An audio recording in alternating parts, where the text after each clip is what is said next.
do'st bo'ladimi, yaqin inson bo'ladimi, sinfdosh bo'ladimi, farqi yo'q. Shu mani hayotimda bor insonlarni juda ko'pidan men lat yeganman. Juda ko'pidan kutmagan narsalarim bo'lgan, kutmagan hodisalar, kutmagan voqealar. Borgan sari inson в итоге o'zi qolar ekan.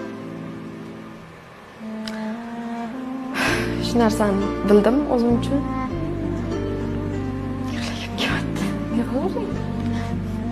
Xuddi chetdan ko'rgan odam hozir shunchalik qiynalgan qizmi deydi-da. Emas. Просто hayot ozgina qiyinroq narsa ekan.